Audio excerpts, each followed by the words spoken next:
সকালটা হতে দে, আমার ব্যাগপত্র গুছিয়ে আমি আমার বাপের বাড়িতে চলে যাব। তার কি হবে? ও দা বাপের বাড়ি চলে যাবে। রামায়ণের দশরথ কটা বিয়ে করেছিল? 3টে বিয়ে করেছিল। সে যদি 3টে বউ নিয়ে সংসার করতে পারে, আর ও চলে গেলে আমি আবার একটা বিয়ে করতে পারবো না। ও চলে গেলে আমি আবার একটা বিয়ে করব। ও কালকে তো কি? তুমি মহাভারতের দ্রৌপদী নাম শুনেছো? সবাই শুনেছে, আমিও শুনেছি। তা ওর কটা স্বামী ছিল? দ্রৌপদীর কটা স্বামী গো? বলো। দ্রৌপদী তো 5 না। আমি করবো। বলা ভুলে ও থেকে বিশ্বাস নি, ও 5টা কেন, ও 10টা স্বামী ধরতে পারে।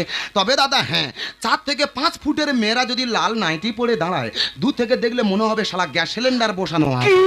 আমি গ্যাস সিলিন্ডার? আমি গ্যাস সিলিন্ডার? তোর একা চাপড়ে না, মুখে খালি বড় বড় কথা লেগে আছে না। এই তো জগদ্ধাত্রী পূজা চলে গেল, একটা ভালো শাড়ি কিনে দিয়েছিস। আরে তোমার আলমারি ভর্তি শাড়ি, আবার শাড়ি কিনে দিতে হবে? ধ্যাৎ, তোর খালি আমার দিকে লক্ষ্য না।